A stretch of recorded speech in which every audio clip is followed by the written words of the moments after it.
బీసీలకే 42% reservations ఇస్తామని చెప్పేసి తెలంగాణలో రేవంత్ రెడ్డి ప్రభుత్వం దుద్దేళ్ల శ్రీధర్ బాబు నాయకత్వంలో ఆహ్, కామారెడ్డి కేంద్రంగా బీసీ గర్జన సభ పెట్టి 42% రిజర్వేషన్స్ ఇస్తామని చెప్పారు.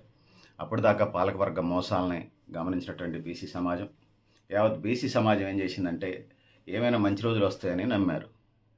నమ్మితే మళ్ళీ మొదటికే మోసం వస్తుంది. ప్రధానమంత్రి, రాష్ట్రపతి అపాయింట్మెంట్లు ఉంటాయిలే కానీ ఇతర పనులకి బీసీ 42% రిజర్వేషన్కి మాత్రం ఉండవు. అటు నరేంద్ర మోడీ కానీ, ఇటు రాహుల్ గాంధీ కానీ, ఇతర పెద్దలు ఎవరైతే ఉన్నారో ఆధిపత్య కులాలకి ప్రతినిధులుగా కనిపిస్తూ ఉన్నారు. ఈ దేశం బీసీలది. దక్షిణ భారతదేశం, ఉత్తర భారతదేశం లాగా విడిపోవాలనుకుంటే పాకిస్తాను, ఇండియా లాగా దక్షిణ భారతదేశం, ఉత్తర భారతదేశం విడిపోవడానికి కూడా సిద్ధమే మేము. మా 42% రిజర్వేషన్స్, 69% రిజర్వేషన్ తమిళనాడులో ప్రభుత్వాలు ఏదైనా ఉన్నాయి. దమ్ముంటే విజయ్ తీసేయాలి 69% రిజర్వేషన్లు.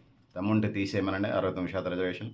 69లోనే 33% మహిళా రిజర్వేషన్ వస్తుంది, బీసీ రిజర్వేషన్ వస్తుంది, ఎస్సీ రిజర్వేషన్ వస్తుంది, ఎస్టీ రిజర్వేషన్ వస్తుంది.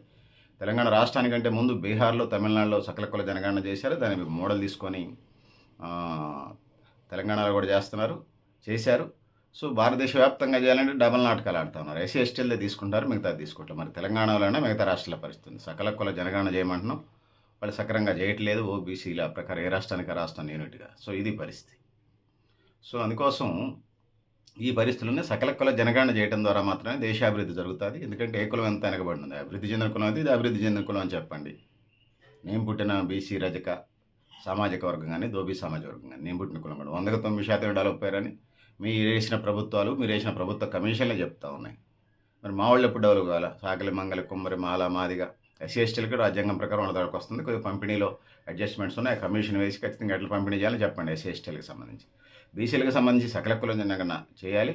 బీసీ కులగణన వద్దన్నోడు దేశద్రోహి తప్ప మరొకరు కాదు. ఎందుకంటే ఎప్పటిదాకా సోషలిజాలు వచ్చినాయి, కమ్యూనిజాలు వచ్చినాయి, టూరిజాలు వచ్చినాయి, ఫ్యాసిజాలు వచ్చినాయి, నాజిజాలు వచ్చినాయి, అంతర్జాతీయ వాణిజ్య విధానం వచ్చింది, జాతీయ వాణిజ్య విధానం వచ్చింది, ఎల్పీజీ వచ్చింది, లిబరలైజేషన్, ప్రైవేటైజేషన్, గ్లోబలైజేషన్ వచ్చింది.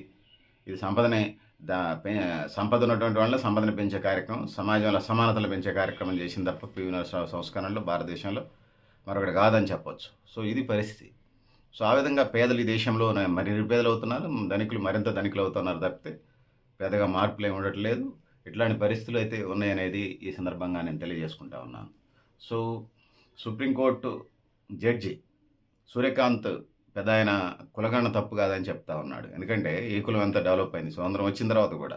భారతదేశంలో 4 నుంచి 6-7 వేల కులాలు, 5 నుంచి 7 వేల కులాలు దాకా ఉన్నాయి. దాన్ని భారత రాజ్యాంగం ఓసీ, బీసీ, ఎస్సీ, ఎస్టీ చేసింది. మైనారిటీలు అటు ఓసీలో నుండి బీసీలో వస్తున్నారు, అట్లా ఉంచండి అదొక భాగం. ఏ మైనారిటీనా, క్రిస్టియన్ మైనారిటీలు, బీసీ, ముస్లిం మైనారిటీలు, లేకపోతే సిక్కు, బౌద్ధ, జైన్, ఏ మైనారిటీలైనా కానీ. సో అదొక భాగం. బీజేపీ ఎన్డీఏకి సంబంధించి సామాజిక న్యాయం కోసం కృషి చేయాలి. అది సకల కులగణన దేశవ్యాప్తంగా చేసినాడు. వాళ్ళు ఎలాగపని ఎప్పుడైనా చేయాల్సిందే, అది ఖచ్చితమైనది. ఎస్సీ ఎస్టీలకి ఇప్పటికే చేస్తున్నారు, సంతోషం. సంపన్నులకే సంపద పోగుపడుతుందనడానికి నేను కొన్ని ఉదాహరణలు చెప్తాను. 47 నాటికి నేషనల్ ఇన్కంలో 12% ధనికుల పక్షాన ఉంది. అంటే 100కి 99% మంది ప్రజలకి సంబంధం లేకుండా 100కి 1% ఉన్నటువంటి 47 సంవత్సరం నాటికి మనం నేషనల్ జాతీయ ఆదాయాన్ని లెక్కేస్తే 100కి 1% ఉన్న ధనికుల ఆదాయం 12%గా ఉన్నది. అది 1982కి వచ్చేసరికి 6%కి పడిపోయింది. అంటే ప్రభుత్వ రంగం విజృంభిస్తున్న కాలం అది. ఎల్పీజీలు, లిబరలైజేషన్, ప్రైవేటైజేషన్, గ్లోబలైజేషన్ వచ్చిన తర్వాత లెక్కలు తీస్తే 2022-23 నాటికి 100కి 99% ప్రజలను అక్కడ ఉంచి 100కి 1% ఉన్నటువంటి ధనిక వర్గాల వాటా జాతీయ ఆదాయంలో 23%గా ఉన్నది. 1% మంది ప్రజలకి 23% ఆదాయం ఉంది. 99% మంది ప్రజల ఆదాయం అంతా మీరు అర్థం చేసుకోండి. అంటే 77% ఉంది 99% మంది ప్రజల ఆదాయం. సో ఇది పరిస్థితి. సో వీటిని ఇది చేసుకుంటూ ముందుకు పోవాలి. సంపన్నుల వార్షిక ఆదాయం 5.5% పెరిగితే తర్వాత 1% ఉన్న ప్రజల ఆదాయం 1.5% పెరిగింది. కానీ వీళ్ళు ప్రభుత్వాలు ఏం చెప్తున్నాయి, 5.5% ప్లస్ 1.5 7% వస్తుంది వార్షిక ఆదాయము. దీన్ని 3.5 చూపించి దేశం అభివృద్ధి చెందుతుందని చెప్తా ఉన్నారు. మళ్ళీ చెప్తాను, అగ్రిగేట్ చేయడానికి ముందు లెక్కలు చెప్తాను. వార్షిక ఆదాయాన్ని మనం తీసుకున్నప్పుడు 2020 తర్వాత 100కి 1% ఉన్న ప్రజలది ఆదాయం, ధనిక వర్గాల ఆదాయం 100కి వార్షిక ఆదాయాన్ని మనం చూసుకున్నప్పుడు 100కి 1% ఉన్న ప్రజలకు సంబంధించి 5.5% అంటే 100కి 99% ప్రజలది 1.5%గా ఉన్నది. అంటే ఇందులో అగ్రిగేట్ చేసినప్పుడు 5.5 ప్లస్ 1.5 అంటే ఈజ్ ఈక్వల్ టు 7%. దీని అగ్రిగేట్ ఏం చేసి చెప్తున్నారు? 3.5% వార్షిక ఆదాయం పెరిగిందట భారతదేశ ప్రజలది. మరి పేదలు మీరు 80 కోట్ల రేషన్ కార్డులది 100 కోట్ల రేషన్ కార్డులు ఎందుకు ఇస్తున్నట్టున్నారు? సో అందుకోసం మేమెంతో మాకంత వాటా సంపదను సృష్టిస్తున్నాం. 4వ స్థానం నుంచి 6వ స్థానానికి పడిపోయిందని అంటున్నారు వరల్డ్లో భారతదేశం. 6వ స్థానం కాదు 60వ స్థానం 100వ స్థానంలో ఉండాలి. ఎందుకంటే అన్ని కాకి లెక్కలు. ఇప్పుడు చెప్పే లెక్కలే నేను చెప్పినాయి. 5.5% ధనికుల 1% ఉన్న ప్రజలకి 5.5% వార్షిక ఆదాయం అంటే 99% మంది ప్రజలకి 1.5% ఆదాయం పెరిగింది సంవత్సరానికి. దీన్ని అగ్రిగేట్ చేసి 3.5% పెరిగింది, ప్రజలు అభివృద్ధి చెందుతున్నారంటే మీరు 4 నుండి 6 పోతా, 6 నుంచి 60 పోతా, 6 నుంచి 100కు పైన పోతుంది. ఆకలి సూచీలు, లేకపోతే త్రాగునీరు, సాగునీరు, మాతా శిశు మరణాలు, లేకపోతే కడుపులోని ఆడపిల్లను చంపేసేది, కడుపు దొరక్కపోతూ ఉంది. సో అందుకోసం సకల కుల జనగణన ఒక్కటే. జాతీయ వాణిజ్య విధానం, ఆయుధ వ్యాపారాలు పక్కన పెట్టేసేయండి, గంగలో దూకండి, రక్షణ బడ్జెట్ అంతన్నా పెట్టుకోండి. సో అందుకోసం బీసీ ఎజెండాని మళ్ళీ ఒకసారి చెప్తాను. తినడానికి తిండి, ఉండడానికి ఇల్లు, కట్టుకోవడానికి బట్ట, విద్య, వైద్యం, ఉపాధి, సమాన అవకాశాల సమాజం కోసం, అదేవిధంగా స్కిల్ డెవలప్మెంట్ ప్రోగ్రామ్స్, భూమి పంపిణీ, సామాజిక న్యాయం. We want social justice. మేము సామాజిక న్యాయాన్ని అడుగుతున్నాం, సోషల్ జస్టిస్ని అడుగుతా ఉన్నాం, సామాజిక న్యాయాన్ని అడుగుతున్నాం. సో ఆ విధంగా ముందుకు పోవాల్సింది. మా సామాజిక న్యాయాన్ని అడ్డుకునే వాళ్ళందరూ దేశద్రోహులే, మా కులగాన్ని అడ్డుకునే వాళ్ళందరూ దేశద్రోహులే, మేమెంతో మాకంత వాటా అనే నినాదాన్ని అడ్డుకునే వాళ్ళంతా దేశద్రోహులే అని ఈ సందర్భంగా మేము హెచ్చరిస్తూ ఉన్నాం, డిమాండ్ చేస్తూ ఉన్నాం.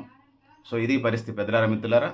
బీజేపీ డిఎన్ఏలోనే, బీజేపీ రక్తంలోనే, బీజేపీ జీన్స్లోనే బీసీలంటే వ్యతిరేకత చిన్న చూపు ఉన్నది. బెంగాల్లో అధికారంలోకి వచ్చిందాక మమతా బెనర్జీ దీది దరిద్రపతి అధికారం కోల్పోయిన తర్వాత దేశం మెయిన్ కదా, విదేశాలతో జరిపి బంగ్లాదేశ్ చర్చలు జరిపేట నువ్వు దేశానికి ప్రతినిధిగా, బంగ్లాదేశ్కి ప్రతినిధిగా. ఇస్లామిక్ స్టడీస్ మీద పిహెచ్డి చేసిందంట. అయితే స్టడీస్ చేయొచ్చు, చదవటం వేరు, ప్రజలకు సంబంధించి విధి విధానాలు వేరు. సో పోయి దాన్ని పశ్చిమ బెంగాల్ని బీజేపీకి అధికారికి గట్టబెట్టారు. ఆయనేమో సరి చేయండి, ఇంకోటి చేయండి, కానీ ఆయన ఏం చేస్తున్నాడు? 17% బీసీ రిజర్వేషన్స్ని 7%కి తీసుకొచ్చారు. బీజేపీ చిత్తశుద్ధి అది, బీజేపీ నిజాయితీ అది, బీజేపీని నమ్మలేం. చాలా కాక్రోచ్ బీజేపీకి, భారతీయ జనతా పార్టీకి సీజేపీ కాక్రోచ్ జనతా పార్టీ ప్రత్యామ్నాయం అంటున్నారు. నా దృష్టిలో కాదు, కానేరదు, కాబోదు. బీసీలే ప్రత్యామ్నాయం దేశంలో. వాళ్ళని ఎప్పుడైనా ఓడిస్తాం. భూమి ఉన్నంతకాలం వాళ్ళని ఎప్పుడంటే అప్పుడు ఓడిస్తాం. మేము అనుకుంటున్నాం, మా వాళ్ళు అనుకుంటా ఉన్నారు, భవిష్యత్తులో యునైటెడ్ అవుతాము.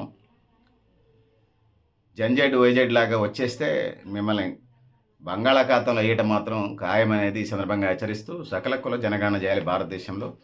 జనాభా దామాషా నిష్పత్తిలో ఎవరెంత ఉంటే వాళ్ళకంత ఓటా వేయండి.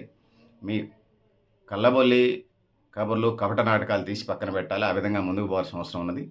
సో ఖచ్చితంగా ఈ దేశంలో జనాభా దామాషా నిష్పత్తిలో ఏదైతే ఉందో సకల కుల జనగణన చేసి ఎవరు మేమెంత మాకంత ఓటా వేయండి, మీరు అంత తీసుకోండి, అంతే తప్పితే మా ఓటాలను దొబ్బుకు తినే కార్యక్రమాలు అయితే చేయకండి. ఖచ్చితంగా దీని మీద కబడ్దార్ ఎన్డీఏ కూటమి. యూపీఏ కూడా కపట నాటకాలు ఆడుతూ ఉంది, దొంగ నాటకాలు తీసి కట్టన పెట్టండి. ఖచ్చితంగా ప్రైవేట్ బిల్లు పెట్టి ఎందుకు మాట్లాడలేదు యూపీఏ? అదే ఇండియా కూటమి కదా యూపీఏ అంటే. ఇండియా కూటమి ఎందుకు మాట్లాడలేదు? నాటకాలు చేస్తూ ఉన్నారు. అధికారంలోకి వచ్చిన తర్వాత ఒక మాట, అధికారంలోకి వచ్చిందాక ఒక మాట, అధికారంలో వచ్చిన తర్వాత ఒక మాట, ఓడ కింద ఓడ మల్లయ్య, ఓడ దాటిన తర్వాత బోడి మల్లయ్య చందంగా వ్యవహరిస్తూ ఉన్నారు. ఇది ఏమంత కరెక్ట్ కాదు. సో ఖచ్చితంగా పాలక ప్రభుత్వాలు ఎందుకు మట్టి కొట్టుకుపోతున్నాయో మీకు సర్వేలకి, రివ్యూలకి, అనాలిసిస్లు కూడా అందట్లేదు. బీసీలను కడుపు కొట్టినటువంటిది ఏది చరిత్రలో, భారతదేశ చరిత్రలో లేదు. ఖచ్చితంగా ఇప్పుడు చాలా పార్టీలని కాలగర్భంలో బంగాళాఖాతంలో కలిపేసాం. భవిష్యత్తులో ఇండియా కూటమి, ఎన్డీఏ కూటమి పార్టీలు ఉన్నాయి. అప్పుడు కొత్త పార్టీలు ఏమైనా వస్తే మా ఎజెండా, మా మనోభావాలు, మా ఆకాంక్షలు, మా ఆశలు, మా సంకల్పాలు, మా ఆశయాలు పరంగా వచ్చిన పార్టీలే మిగులుతాయి.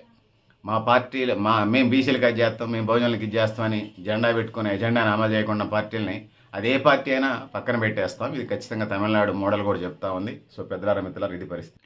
సో పెద్దలారా మిత్రులారా, మీరు కూడా మీ అభిప్రాయం కామెంట్ బాక్స్ రాయని తెలియజేస్తూ నేను గరిడేపల్లి సత్యనారాయణ, న్యూ లక్ష్య ఆర్గనైజేషన్. థ్యాంక్ యూ ఉండాలి పెద్దలారా మిత్రులారా.